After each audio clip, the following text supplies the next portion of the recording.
आपला देश युवकांचा देश म्हणून ओळखला जात असून त्याला योग्य दिशेला घेऊन जाण्याचे काम केले पाहिजे।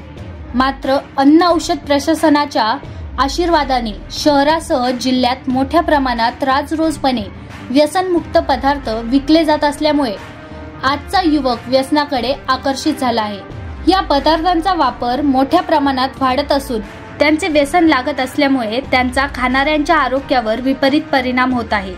या सुगंधी सुपारीवर प्रतिबंध घालण्यात आलेले असतानाही राजरोजपणे विक्री केली जात आहे, तरी तातडीने यावर कारवाई करावी, अन्यथा तीव्र स्वरूपाचे आंदोलन केले जाईल, असा इशारा अन्न औषध प्रशासनाला महाराष्ट्र नवनिर्माण सेनेच्या वतीने देण्यात आला। आज महाराष्ट्र नवनिर्माण सेनेच्या वतीने सहाय्यक आयुक्त अन्न व औषध प्रशासन अधिकारी नगर शहर यांना निवेदन देण्यात आले। हे निवेदन मनसेचे शहर अध्यक्ष गजेंद्र राशीनकर यांच्या अध्यक्षतेखाली देण्यात आले। नगर शहरात सर्रासपणे जे सुगंधित मावा, सुगंधित तंबाखू हे सर्रासपणे विक्री होत आहे, त्यामुळे आरोग्याशी खेळणं होत आहे। तरी सहाय्यक आयुक्तांना आम्ही आज निवेदनाद्वारे मागणी केली आहे की जे हे तंबाखू व मावा विक्री आहे त्यांच्यावर लवकरात लवकर फौजदारी गुन्हे दाखल करावे व त्यांच्यावर कारवाई करावी। 15 दिवसात जर याच्यावर कारवाई नाही झाली तर मनसे स्टाईल आंदोलन करण्यात येईल।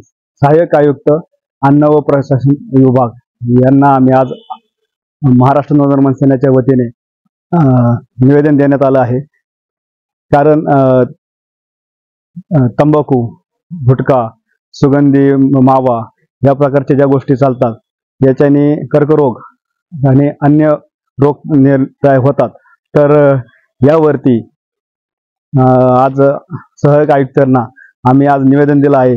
जर हे 15 दिवसाच्या आत कारवाई जर यांनी केली नाही तर मनसे स्टाईल मध्ये आम्ही आंदोलनावर केलं जाईल। यावेळी शहराध्यक्ष गजेंद्र राशीनकर, डॉक्टर संतोष साळवे, संकेत व्यवहारे, संदीप चौधरी, किरण रोकडे, प्रशांत जाधव आदी उपस्थित होते।